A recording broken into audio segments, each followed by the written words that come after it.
Section 4 of As a Man Thinketh by James Allen. Thought and Purpose. Until thought is linked with purpose, there is no intelligent accomplishment. With the majority, the bark of thought is allowed to drift upon the ocean of life. Aimlessness is a vice, and such drifting must not continue for him who would steer clear of catastrophe and destruction. They who have no central purpose in their life fall an easy prey to petty worries, fears, troubles, and self-pityings, all of which are indications of weakness, which lead, just as surely as deliberately planned sins, though by a different route, to failure, unhappiness, and loss, for weakness cannot persist in a power-evolving universe. A man should conceive of a legitimate purpose in his heart and set out to accomplish it. He should make this purpose the centralizing point of his thoughts. It may take the form of a spiritual ideal, or it may be a worldly object, according to his nature at the time being. But, whichever it is, he should steadily focus his thought forces upon the object which he has set before him.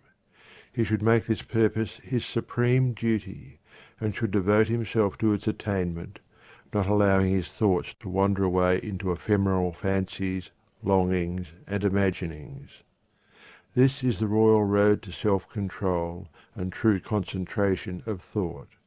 Even if he fails again and again to accomplish his purpose, as he necessarily must until weakness is overcome, the strength of character gained will be the measure of his true success, and this will form a new starting point for future power and triumph. Those who are not prepared for the apprehension of a great purpose should fix the thoughts on the faultless performance of their duty, no matter how insignificant their task may appear. Only in this way can the thoughts be gathered and focused, and resolution and energy be developed, which being done, there is nothing which may not be accomplished.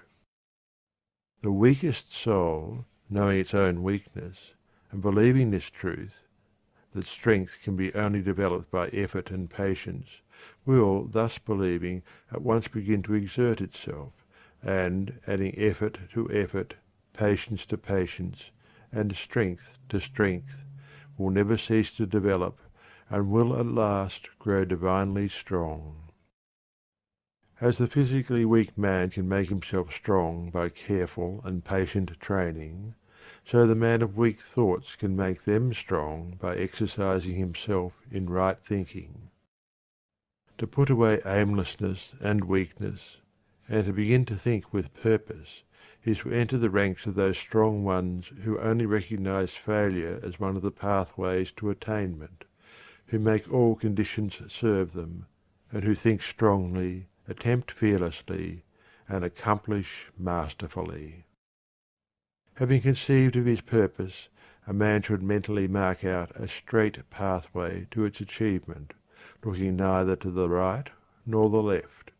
Doubts and fears should be rigorously excluded. They are disintegrating elements which break up the straight line of effort, rendering it crooked, ineffectual, useless. Thoughts of doubt and fear never accomplished anything, and never can. They always lead to failure. Purpose, energy, power to do, and all strong thoughts cease when doubt and fear creep in. The will to do springs from the knowledge that we can do. Doubt and fear are the great enemies of knowledge, and he who encourages them, who does not slay them, thwarts himself at every step. He who has conquered doubt and fear has conquered failure. His every thought is allied with power, and all difficulties are bravely met and wisely overcome. His purposes are seasonably planted, and they bloom and bring forth fruit, which does not fall prematurely to the ground. Thought allied fearlessly to purpose becomes creative force. He who knows this is ready to become something higher and stronger than a mere bundle of wavering thoughts and fluctuating sensations. He who does this has become the conscious and intelligent wielder of his mental powers. End of section 4.